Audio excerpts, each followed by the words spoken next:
ಎಲ್ಲರಿಗೂ ನಮಸ್ಕಾರ. ಶ್ರುತಿ ಸ್ಪೀಕ್ಸ್ಗೆ ಸ್ವಾಗತ. ಇಂದು ನಾವು ಲಲಿತಾ ಸಹಸ್ರನಾಮದ ಬಗ್ಗೆ ತಿಳಿದುಕೊಳ್ಳೋಣ. ಅದಕ್ಕಿಂತ ಮೊದಲು ಯಾರಾದರೂ ನಮ್ಮ ಚಾನೆಲನ್ನು ಸಬ್ಸ್ಕ್ರೈಬ್ ಆಗಿಲ್ಲ ಎಂದಲ್ಲಿ ದಯವಿಟ್ಟು ಸಬ್ಸ್ಕ್ರೈಬನ್ನು ಮಾಡಿಕೊಳ್ಳಿ, ಲೈಕ್ ಮಾಡಿ ಹಾಗೂ ಕಮೆಂಟ್ ಮೂಲಕ ನಿಮ್ಮ ಅನಿಸಿಕೆಗಳನ್ನು ತಿಳಿಸಿ.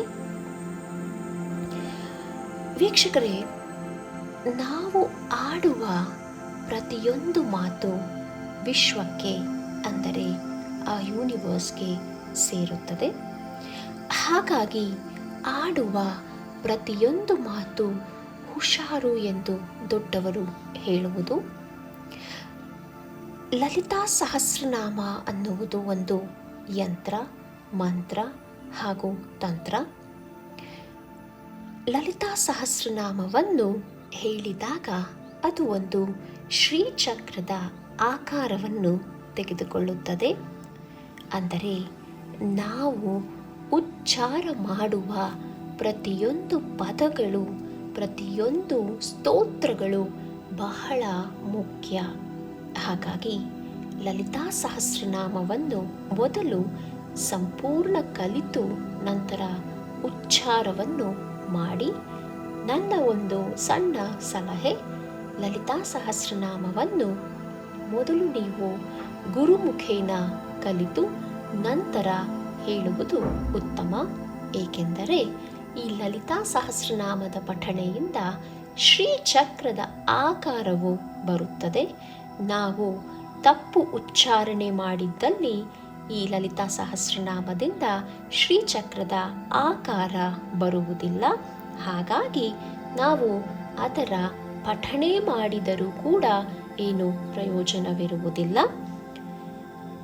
ಕೇವಲ ಉಚ್ಚಾರಣೆ ಮಾತ್ರವಲ್ಲ, ಈ ಲಲಿತಾ ಸಹಸ್ರನಾಮವನ್ನು ಪಠಿಸುವಾಗ ಬೇರೆಯವರ ಹತ್ರ ಮಾತಾಡುವುದು, ಏನೋ ಮೊಬೈಲ್ ನೋಡುವುದು, ಇದನ್ನು ಕೂಡ ಮಾಡಬಾರದು.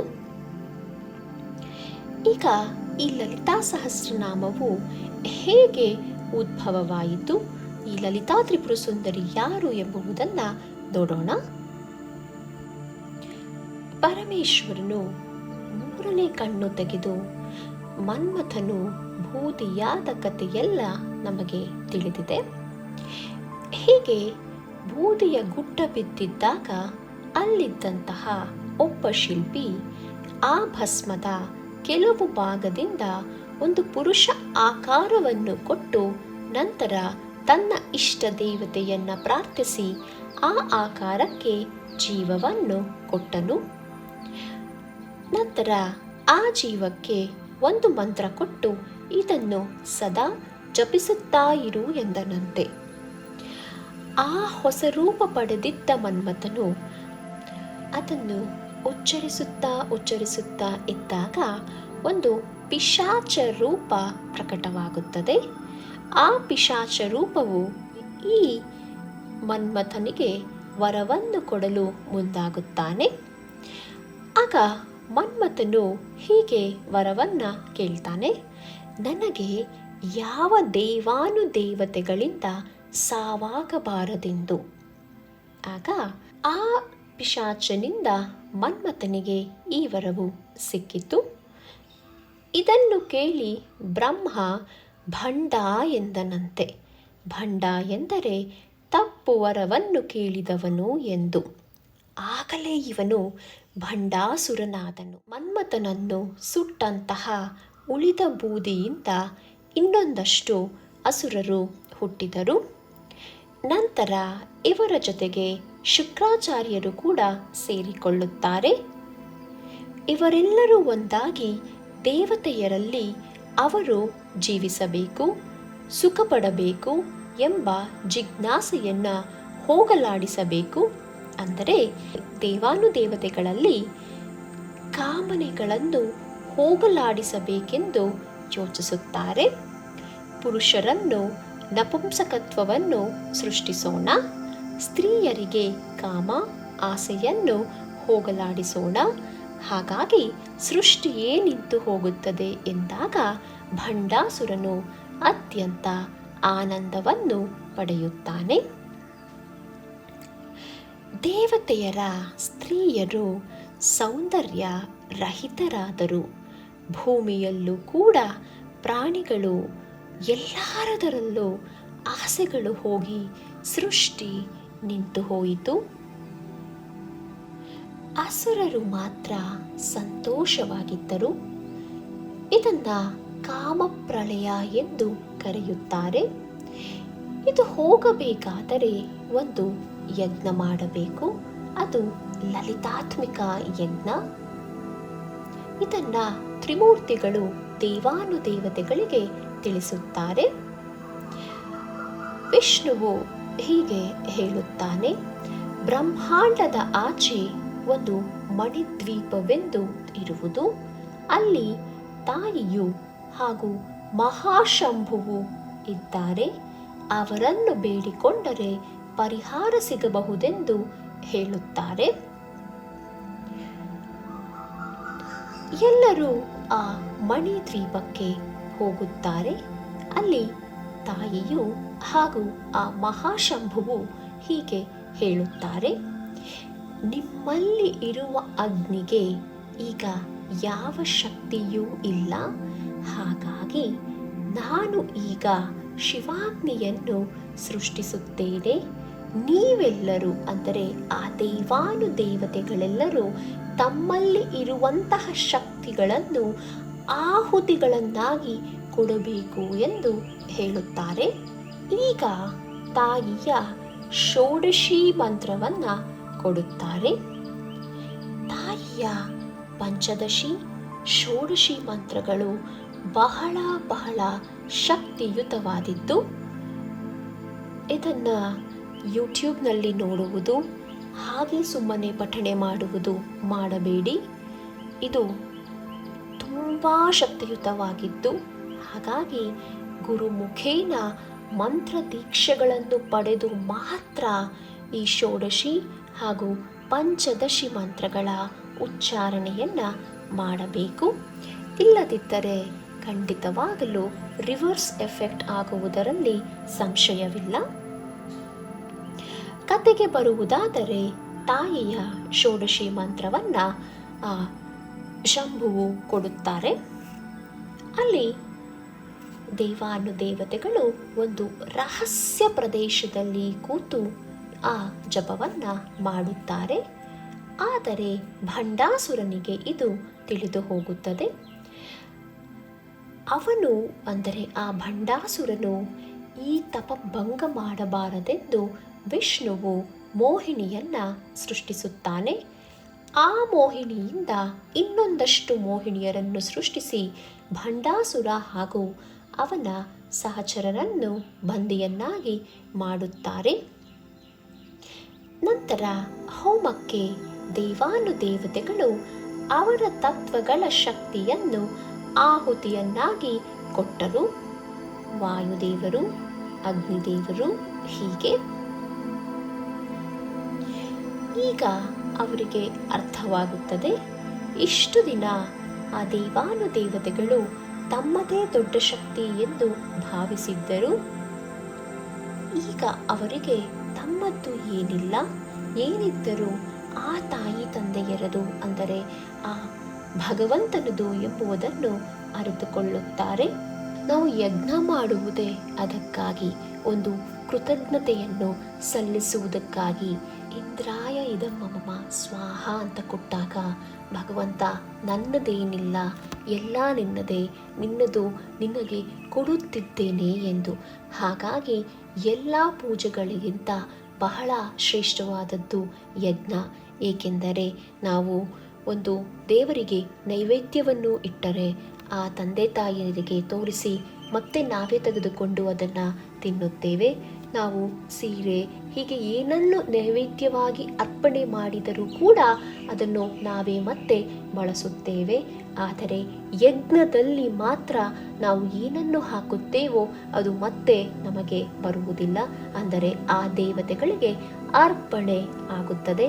ಹಾಗಾಗಿ ಎಲ್ಲ ಪೂಜೆಗಳಿಗಿಂತ ಶ್ರೇಷ್ಠ ಯಜ್ಞವೆಂದು ಹೇಳುತ್ತಾರೆ.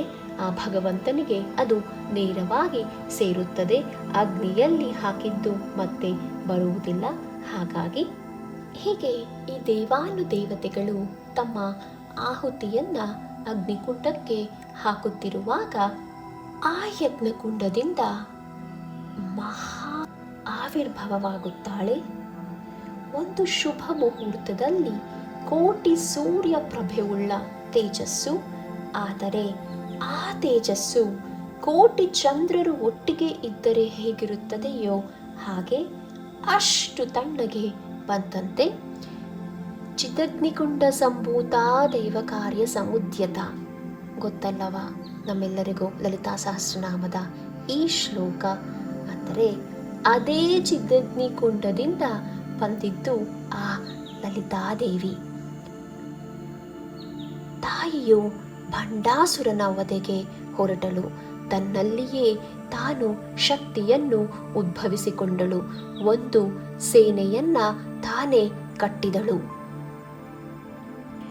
ಭಂಡಾಸುರನಿಗೆ ಹಾಗೂ ಈ ಲಲಿತಾದೇವಿಗೆ ನಡೆದಂತಹ ಯುದ್ಧ ಪ್ರಪಂಚದಲ್ಲೇ ಜಗತ್ತಿನಲ್ಲೇ ಇಂದಿಗೂ ಎಂದಿಗೂ ಯಾವತ್ತೂ ನಡೆಯುವುದಿಲ್ಲ. ಅಷ್ಟು ದೊಡ್ಡ ಯುದ್ಧವಾಯಿತಂತೆ. ಇದನ್ನು ಹೇಳುತ್ತಾ ಹೋದರೆ ನಮಗೆ ಒಂದು ಅರ್ಧ ದಿನವಾದರೂ ಬೇಕಾಗುತ್ತದೆ. ಏಕೆಂದರೆ ಆ ಲಲಿತಾ ಸಹಸ್ರನಾಮದಲ್ಲಿ ನಮಗೆ ಹೇಳಿರುವುದೇ ಇದನ್ನು. ಹೇಗೆ ಆ ಲಲಿತಾದೇವಿಯು ಒಂದೊಂದು ಶಕ್ತಿಗೆ ಉದ್ಭವವನ್ನು ಮಾಡುತ್ತಾಳೆ. ಇದೆಲ್ಲ ಬಹಳ ಸೊಗಸಾಗಿದೆ. ಹಾಗೂ ಇದನ್ನು ಹೇಳುವುದಾದರೆ ಆ ಭಂಡಾಸುರನು ಕೂಡ ತನ್ನದೇ ಆದ ಒಂದು ಸ್ಟ್ರಾಟಜಿಯನ್ನು ಮಾಡಿಕೊಂಡನಂತೆ ಈ ಯುದ್ಧಕ್ಕೆ. ಬಹಳ ಸೊಗಸಾಗಿದೆ ಈ ಅಮ್ಮ ಹಾಗೂ ಆ ಭಂಡಾಸುರನ ಯುದ್ಧದ ಒಂದು ಸನ್ನಿವೇಶ. ನೋಡೋಣ. ನಿಮಗೆಲ್ಲ ಇಂಟ್ರೆಸ್ಟ್ ಇದ್ದರೆ, ಟೈಮ್ ಇದ್ದರೆ ಕಮೆಂಟ್ನಲ್ಲಿ ತಿಳಿಸಿ. ನಾವು ಹಂತ ಹಂತವಾಗಿ, ಅಂದರೆ ಒಂದು 20 ನಿಮಿಷ ವಿಡಿಯೋ ಮಾಡಿ ಬಿಡುವುದಕ್ಕೆ ಪ್ರಯತ್ನವನ್ನು ಮಾಡುತ್ತೇವೆ. ಈಗ ಈ ಭಂಡಾಸುರನ ವಧೆಯಾಗಿ ಆಯಿತು. ಆದರೂ ಕೂಡ ಮನ್ಮಥನು ಬೂದಿಯಾಗಿದ್ದಾನೆ. ಮನ್ಮಥ ಅಂದರೆ ಆಸೆ, ಕಾಮ ಇವುಗಳನ್ನು ಸೂಚಿಸುವುದು. ತಾಯಿಯು ಮನಸ್ಸು ಮಾಡಿದ್ದರೆ ಆ ಮನ್ಮಥನಿಗೆ ಪುನರ್ಜೀವ ಕೊಡಬಹುದಿತ್ತು. ಆದರೆ ಆ ತಾಯಿಯು ಮಹಾಪತಿವ್ರತೆ. ಮನ್ಮಥನನ್ನ ಬೂದಿ ಮಾಡಿದ್ದು ಶಿವನಲ್ಲವೇ? ಆಕೆಯು ಶಿವನ ವಿರುದ್ಧ ಎಂದೂ ಹೋಗುವುದಿಲ್ಲ.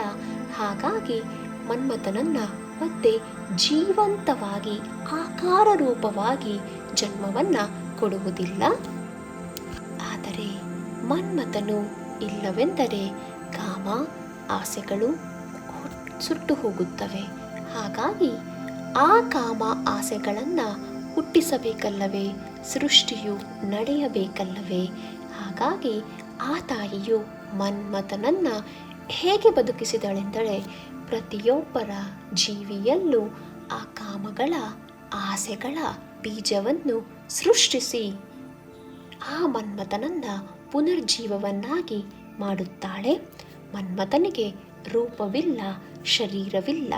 ಆದರೆ ಪ್ರತಿಯೊಬ್ಬ ಜೀವಿಯಲ್ಲೂ ಕಾಮವೆಂಬ ರೂಪದಲ್ಲಿ ಮನ್ಮಥನನ್ನು ಬದುಕಿಸುತ್ತಾಳೆ. ಲಲಿತಾ ಸಹಸ್ರನಾಮದಲ್ಲಿ ಮೊದಲಿಗೆ ತಾಯಿಯ ಸೌಂದರ್ಯದ ವರ್ಣನೆ ಇರುತ್ತದೆ. ನಂತರದ ನಾಮಗಳು ತಾಯಿಯ ವೀರತ್ವದ ಬಗ್ಗೆ ತಿಳಿಸುತ್ತದೆ. ಕೊನೆಯಲ್ಲಿ ತಾಯಿಯು ಮಾಡಿರುವ ಮಹತ್ ಕಾರ್ಯಗಳ ನಾಮಗಳ ವರ್ಣನೆ ಇರುತ್ತದೆ. ಇದು ಶ್ರೀವಿದ್ಯೆಯಲ್ಲಿ ಉಲ್ಲೇಖವಾಗಿರುವುದು. ಶ್ರೀ ಎಂದರೆ ಲಕ್ಷ್ಮಿ, ಕಾಳಿ ಅಥವಾ ಮಹಾಸರಸ್ವತಿ ಕೂಡ ಆಗಬಹುದು. ಸಾಮಾನ್ಯವಾಗಿ ಶ್ರೀಕಾರವನ್ನು ಲಕ್ಷ್ಮಿ ಎಂದು ಹೇಳುತ್ತೇವೆ. ಕ್ಲೀಂಕಾರವನ್ನು ಕಾಳಿಗೆ ಹೇಳುತ್ತೇವೆ. ಐಂಕಾರವನ್ನು ಸರಸ್ವತೀ ದೇವಿಗೆ ಹೇಳುತ್ತೇವೆ. ದೇವರು ನಮ್ಮನ್ನು ಚತುರ್ವಿಧ ಪುರುಷಾರ್ಥ ಸಾಧನೆಗಾಗಿ ಕಳುಹಿಸಿರುತ್ತಾನೆ. ಧರ್ಮವಾಗಿ ನಡೆದುಕೊಳ್ಳುವುದಕ್ಕೆ, ಆರ್ಥಿಕವಾಗಿ ಹಣ ಕಾಸು ಸಂಪಾದನೆ, ಹೀಗೆ ಕಾಮ ಎಲ್ಲ ತರಹದ ಆಸೆ, ಮೋಕ್ಷಕ್ಕಾಗಿ. ಈ ಚತುರ್ವಿಧವನ್ನು ಪೂರ್ಣ ಮಾಡಿಕೊಳ್ಳಬೇಕಾದರೆ ಲಲಿತಾ ತ್ರಿಪುರ ಸುಂದರಿ ತುಂಬ ಸಹಾಯವನ್ನ ಮಾಡುತ್ತಾಳೆ. ಹ್ರೀಂಕಾರವು ಈ ಲಲಿತಾ ಸಹಸ್ರನಾಮದ ಪ್ರಥಮ ಬೀಜಾಕ್ಷರ. ಇದು ಉಚ್ಚರಿಸುವುದರಿಂದ ಮಾತೆಯ ಸಂಪೂರ್ಣ ಎನರ್ಜಿಯು ನಮ್ಮನ್ನು ಆವರಿಸುತ್ತದೆ. ಈ ಹ್ರೀಂಕಾರದಲ್ಲಿ ಶಿವನ ಗುಪ್ತ ಶಕ್ತಿ, ಕಾಣದೇ ಇರುವ ಒಂದು ಶಕ್ತಿ ಅಡಗಿದೆ. ತಾಯಿಯು ತನ್ನ ಪತಿಯ ಶಕ್ತಿ ಶಿವನು ಕಾಣಬೇಕು ಎಂದು ಈ ಹ್ರೀಂಕಾರದಲ್ಲಿ ಶಿವ ಶಕ್ತಿಯನ್ನು ಎರಡನ್ನು ಸೇರಿಸಿರುತ್ತಾಳೆ. ಈಗ ಮೊದಲಿಗೆ ಶಂಕರಾಚಾರ್ಯರು ಶ್ರೀಚಕ್ರವನ್ನು ಹೇಗೆ ಪ್ರತಿಷ್ಠಾಪಿಸಿದರು, ಎಲ್ಲಿ ಪ್ರತಿಷ್ಠಾಪಿಸಿದರು ಎನ್ನುವುದನ್ನು ನೋಡೋಣ. ಮಧುರೆ ಮೀನಾಕ್ಷಿ ದೇವರು ಮೊದಲು ಭದ್ರಕಾಳಿ ಅವತಾರವಂತೆ. ಒಮ್ಮೆ ಶಂಕರಾಚಾರ್ಯರು ಆ ಮೀನಾಕ್ಷಿ ದೇವಿಯನ್ನ ನೋಡಿದಾಗ ಮೀನಾಕ್ಷಿಯು ಶಂಕರಾಚಾರ್ಯನನ್ನು ತಿನ್ನುವುದಕ್ಕೆ ಮುಂದಾಗುತ್ತಾಳೆ. ಶಂಕರಾಚಾರ್ಯರು ಹೆದರದೆ ಹಾಗೆ ನಿಲ್ಲುತ್ತಾರಂತೆ. ಆಗ ಆ ತಾಯಿಯು ನಿನಗೆ ಭಯವಾಗುತ್ತಿಲ್ಲವೇ ಎಂದು ಕೇಳಿದಾಗ ಶಂಕರಾಚಾರ್ಯರು ಮಕ್ಕಳಿಗೆ ತಾಯಿಯ ಮುಂದೆ ಎಂದಾದರೂ ಭಯವಾಗುವುದುಂಟೆ, ಹಾಗಾಗಿ ತನಗೆ ಭಯವಿಲ್ಲವೆಂದು ಹೇಳುತ್ತಾನೆ. ಇವು ಹೀಗೆ ನರಭಕ್ಷವನ್ನು ಮಾಡುವುದು ತಪ್ಪೆಂದು ಹೇಳುತ್ತಾರೆ. ಅದಕ್ಕೆ ತಾಯಿಯು ಮೊದಲಿಗೆ ಒಪ್ಪುವುದಿಲ್ಲ. ನಂತರ ಶಂಕರಾಚಾರ್ಯರು ತಾಯಿಗೆ ನಾವಿಬ್ಬರು ಸೇರಿ ಪಗಡೆಯ ಆಟವನ್ನು ಆಡೋಣ. ಪಗಡೆಯಾಟೆಯಲ್ಲಿ ನೀನು ಗೆದ್ದರೆ ನೀನು ಹೇಳಿದ ಹಾಗೆ ಆಗಬಹುದು, ನಾನು ಗೆದ್ದರೆ ನೀನು ಈ ನರಭಕ್ಷಣೆಯನ್ನು ಮಾಡುವುದನ್ನು ನಿಲ್ಲಿಸಬೇಕು ಎಂದು ಹೇಳುತ್ತಾರೆ. ಅದಕ್ಕೆ ತಾಯಿಯು ಒಪ್ಪಿಕೊಳ್ಳುತ್ತಾಳೆ. ಶಂಕರಾಚಾರ್ಯರು ಹಾಗೂ ತಾಯಿಯು ಪಗಡೆಯ ಆರಂಭವನ್ನ ಮಾಡುತ್ತಾರೆ. ತಾಯಿಯು ದಾಳಗಳಿಗೆ ಮೂಳೆಗಳನ್ನು ಬಳಸುತ್ತಾಳೆ. ಶಂಕರಾಚಾರ್ಯರು ತಾವರೆಯ ಹೂವುಗಳ ದಳದಿಂದ ಆಟವನ್ನ ಶುರು ಮಾಡುತ್ತಾರೆ.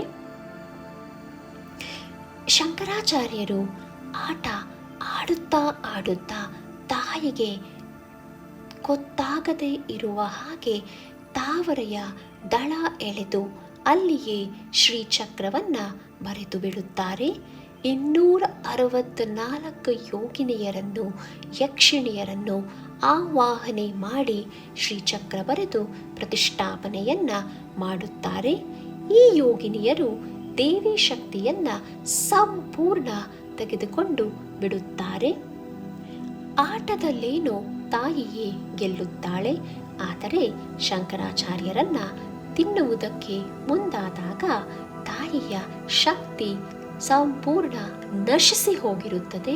ಏಕೆಂದರೆ ಆ 264 ಯೋಗಿನಿಯರು ತಾಯಿಯ ಶಕ್ತಿಯನ್ನು ತೆಗೆದುಕೊಂಡು ಶ್ರೀಚಕ್ರದಲ್ಲಿ ಸ್ಥಾಪನೆ ಮಾಡಿದ್ದಾಗಿದೆ.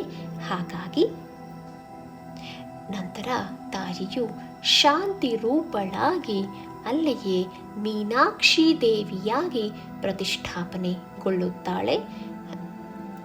18 ಶಕ್ತಿ ಪೀಠದಲ್ಲಿ ಮೊದಲನೇ ಶಕ್ತಿಯ ಪೀಠ ಈ ಮಧುರೆ ಮೀನಾಕ್ಷಿ. ಶಂಕರಾಚಾರ್ಯರು ಶ್ರೀಚಕ್ರವನ್ನ ಪ್ರತಿಷ್ಠಾಪಿಸಿದ್ದು ಇಲ್ಲಿಯೇ ಮೊದಲು. ಈ 18 ಶಕ್ತಿ ಪೀಠಗಳ ವಿವರಣೆಯನ್ನು ಕೂಡ ಮುಂದಿನ ಸಂಚಿಕೆಗಳಲ್ಲಿ ಮಾಡೋಣ. ಲಲಿತಾ ಸಹಸ್ರನಾಮವನ್ನು ಅಗಸ್ತ್ಯ ಮಹರ್ಷಿ ದೇವಿಯ ಪರಮತತ್ವವನ್ನು ತಿಳಿಯಲು ಕೇಳಿದಾಗ ಹಯಗ್ರೀವನು ಹೇಳಿದಂಥದ್ದು ಇದು ಅತಿ ಗೂಢವಾದ ಜ್ಞಾನ. ದೇವಿಯ 1000 ಹೆಸರುಗಳಲ್ಲಿ ಅವಳ ಸಂಪೂರ್ಣ ಶಕ್ತಿ, ಕರುಣೆ, ತತ್ವ ಎಲ್ಲವೂ ಇದೆ. ಪ್ರತಿಯೊಂದು ಹೆಸರು ದೇವಿಯ ಒಂದು ಶಕ್ತಿ. ಶ್ರೀಚಕ್ರ, ಕುಂಡಲಿನಿ ಅಷ್ಟೇ ಅಲ್ಲದೆ ಇಡೀ ಬ್ರಹ್ಮಾಂಡ ರಹಸ್ಯವೇ ಈ ಲಲಿತಾ ಸಹಸ್ರನಾಮದಲ್ಲಿ ಅಡಗಿದೆ. ನಾವು ಬೇರೆ ಸಹಸ್ರನಾಮಗಳನ್ನು ನೋಡಿದಾಗ ಹೆಸರುಗಳು ಮತ್ತೆ ಮತ್ತೆ ಪುನರಾವರ್ತನೆಯಾಗುವುದನ್ನು ನೋಡುತ್ತೇವೆ. ಆದರೆ ಲಲಿತಾ ಸಹಸ್ರನಾಮದಲ್ಲಿ ಹೀಗೆ ಯಾವುದು ಪುನರಾವರ್ತನೆ ಆಗುವುದಿಲ್ಲ. ಲಲಿತಾ ಸಹಸ್ರನಾಮವನ್ನು ಪಠಣೆ ಮಾಡುವುದಕ್ಕೆ ಸೂಕ್ತವಾದ ಸಮಯ ಬೆಳಗಿನ ಜಾವ ಎಂದು ಹೇಳುತ್ತಾರೆ. ಇಲ್ಲದಿದ್ದರೆ ಸಂಜೆ ಮಾಡಬಹುದು. ಇದನ್ನು ಒಂದು ಸಾಧನೆಯಂತೆ ಸಂಕಲ್ಪ ಮಾಡಿದರೆ ನಾವು ಶೀಘ್ರ ಫಲಗಳನ್ನು ಕಾಣುತ್ತೇವೆ. 21 ದಿನಗಳಾಗಲಿ ಅಥವಾ 45 ದಿನಗಳಾಗಲಿ ಒಂದು ಸಂಕಲ್ಪವನ್ನು ಹಿಡಿದು ಮಾಡಬೇಕು. ಎಲ್ಲರಿಗೂ ಈ ಲಲಿತಾ ಸಹಸ್ರನಾಮ ಹಾಗೂ ಶ್ರೀಚಕ್ರದ ವಿವರಣೆ ಇಷ್ಟವಾಯಿತೆಂದು ಭಾವಿಸುತ್ತೇನೆ. ಶ್ರುತಿ ಸ್ಪೀಕ್ಸ್ ನಂಬಿಕೆ, ಪುರಾಣ ಮತ್ತು ನಿತ್ಯ ಸತ್ಯದ ಮೂಲಕ ಪ್ರಯಾಣ. ದಯವಿಟ್ಟು ಲೈಕ್, ಸಬ್ಸ್ಕ್ರೈಬ್ ಹಾಗೂ ಕಮೆಂಟನ್ನು ಮಾಡಿ. ಎಲ್ಲರಿಗೂ ಒಳ್ಳೆಯದಾಗಲಿ. ಜೈ ಶ್ರೀ ಗುರುದೇವ ದತ್ತ.